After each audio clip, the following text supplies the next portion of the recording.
Cette vidéo s'intitule « Animer une conversation avec la méthode des 6 chapeaux » d'Edouard Desbonneaux.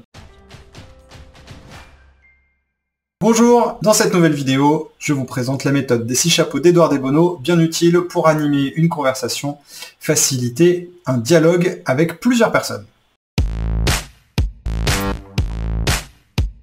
La méthode des 6 chapeaux d'Edouard Desbonneaux est une méthode de conversation qui change un petit peu de comment est-ce qu'on a l'habitude de discuter en groupe. Bien souvent, lorsqu'on se retrouve en réunion, en atelier, en formation, et qu'il y a un échange qui se présente entre différentes personnes dans un groupe, la conversation va partir un peu tout azimut, de manière déstructurée. Ça va donc faire appel à vos compétences de facilitateur pour bien réguler la conversation. Ou sinon, on peut partir sur un outil qui existe déjà, la méthode des 6 chapeaux d'Edouard Desbonneaux. Cette méthode des 6 chapeaux est une métaphore qui nous permet de proposer à un groupe d'avoir une conversation orientée en fonction de la couleur du chapeau. Là, par exemple, j'ai le chapeau bleu. Je suis donc le chapeau de la facilitation, du cadre. C'est le chapeau qui chapeaute l'ensemble de la conversation.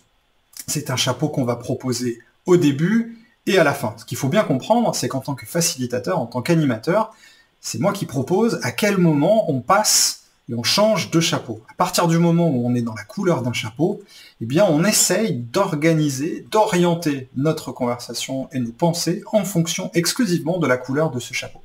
Donc, pendant le chapeau bleu, eh bien on rappelle le contexte, le cadre, les objectifs, et ensuite on construit sa séquence en fonction des autres couleurs.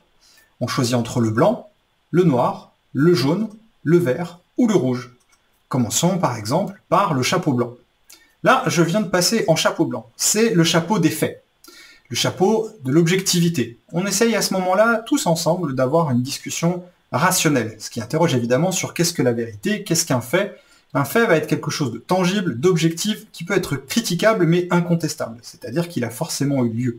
On peut s'appuyer sur des chiffres, on peut s'appuyer sur des choses qui se sont véritablement passées. On va s'interroger sur ce qui a eu lieu plus tôt dans le passé. On n'est pas encore sur une approche prospective. On peut utiliser par exemple une frise de temps pour se remémorer des événements particuliers. L'idée, c'est qu'à ce moment-là, le groupe partage les mêmes faits. C'est très important, ça permet d'avoir une réalité partagée.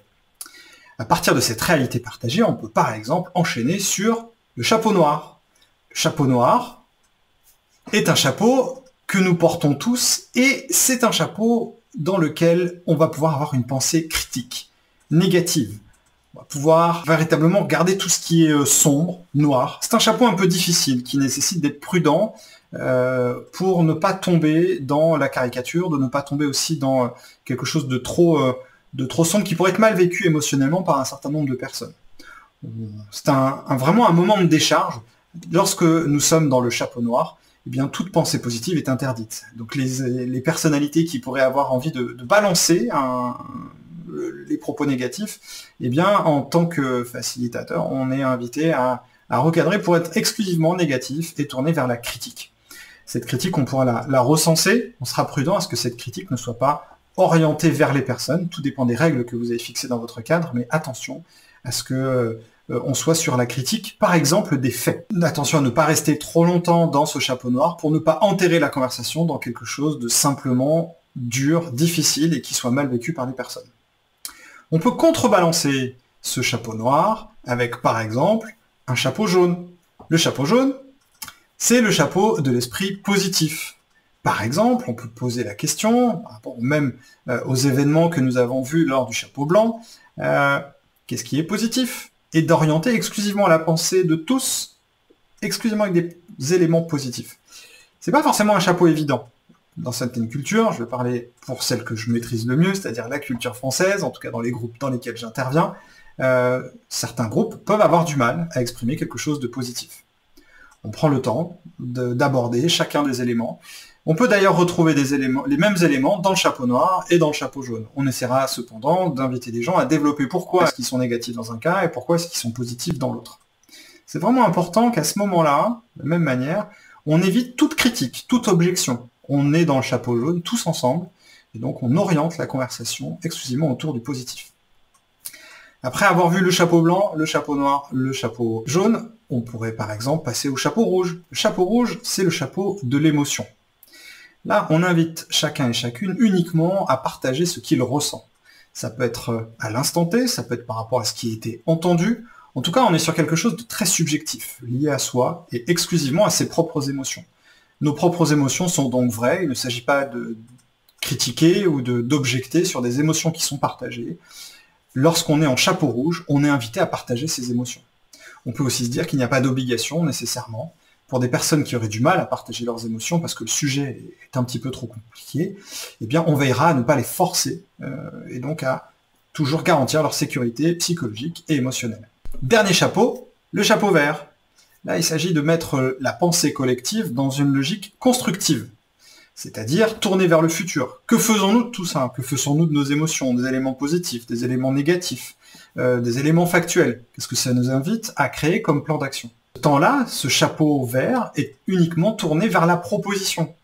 On parle souvent de créativité fertile. En fonction de l'objectif que vous avez sur votre atelier, vous veillerez à ce que ces propositions soient concrètes, actionnables, réalisables dans le temps imparti.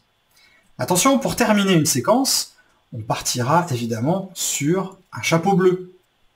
Chapeau bleu, qui est donc le chapeau qui encadre l'intégralité de la conversation ou de la discussion, où là, on est tous dans l'exercice de clôture. On ne rouvre plus les débats, on ne rouvre plus les discussions ou les conversations. On rappelle, par exemple, ce qui a été défini, comment ça s'est déroulé, et on engage tout doucement vers ce qui va suivre. Peut-être à partir des actions ou parce que vous avez planifié autre chose. Dans cette vidéo, je vous ai proposé une certaine séquence. Chapeau bleu, puis chapeau blanc, puis chapeau noir, puis chapeau jaune, puis chapeau rouge, puis chapeau vert, et enfin chapeau bleu.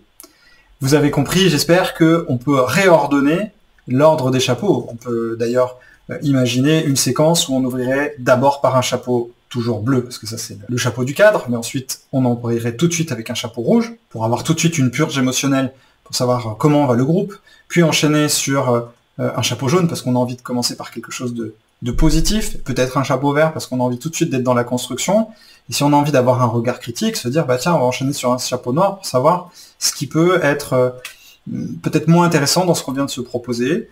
Revenir sur un chapeau blanc, parce qu'on a envie de confronter ces propositions à la réalité, et peut-être encore une fois, revenir sur un chapeau vert et clôturer par un chapeau bleu.